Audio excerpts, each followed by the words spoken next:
আসসালামু আলাইকুম। ওয়ালাইকুম আসসালাম রহমতুল্লাহ বরকাতুহ। ভাই, খ্রিস্টান ধর্মে মূর্তি পূজার ধারণাটা কি রকম? আমি দেখেছি কিছু ক্রসে যীশু খ্রিস্টের মূর্তি বা ছবি আছে, আবার কিছু ক্রসে নেই। বোন, আপনি প্রশ্ন করলেন যে খ্রিস্টান ধর্মে মূর্তি পূজার ধারণাটা কিরকম। আপনি দেখেছেন কিছু ক্রসে যীশু খ্রিস্টের মূর্তি বা ছবি আছে, আবার কিছু ক্রসে নেই। খ্রিস্টান ধর্মের কথা যদি বলতে হয়, খ্রিস্টান ধর্মের ভিত্তি হওয়া উচিত বাইবেল।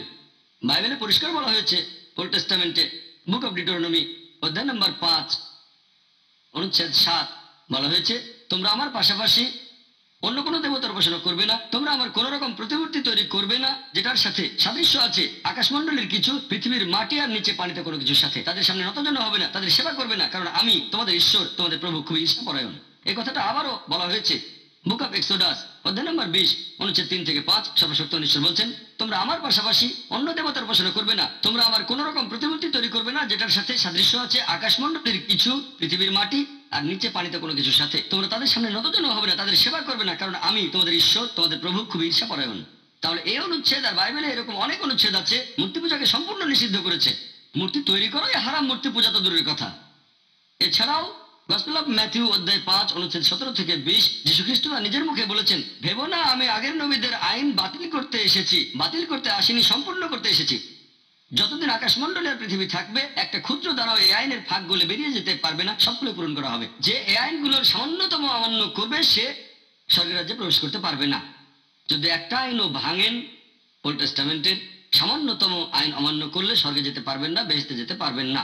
আর যে এই আইনগুলো মেনে চলবে, অন্যদেরকেও তাই শেখাবে, তাদেরকে স্বর্গের রাজ্যে মহানুভূত করা হবে।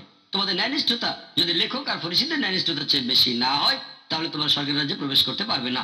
তার মানে জান্নাতে যেতে হলে, বেহেশতে যেতে হলে ইহুদিদের চেয়ে ভালো হতে হবে। তার মানে মুসা আলাইহিস সালামের সময় প্রবর্তিত সবগুলো আইনই মেনে চলবেন। এই আইনগুলো আছে ওল্ড টেস্টামেন্টে। তাহলে খ্রিস্টান ধর্মে মূর্তি তৈরি করা নিষিদ্ধ, মূর্তি পূজা করা নিষিদ্ধ।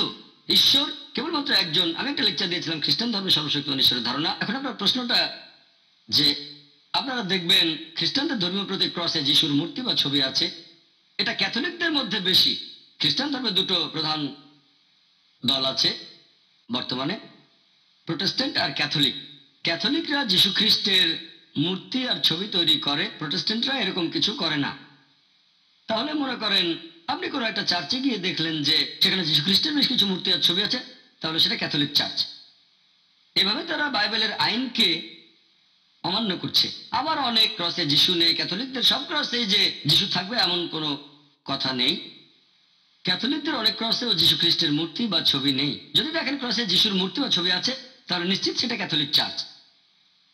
যদি না থাকে তাহলে দুটোর মধ্যে যে কোনো একটা। এমন না যে যিশুর মূর্তি থাকতেই হবে। তবে প্রোটেস্ট্যান্টরা এটা পালন করে, তারা বলে আমরা যীশু খ্রিস্টের কোনো ছবি বা মূর্তি চাই না, কারণ তারা জানে যে মূর্তি তৈরি করা নিষেধ বাইবেল অনুযায়ী।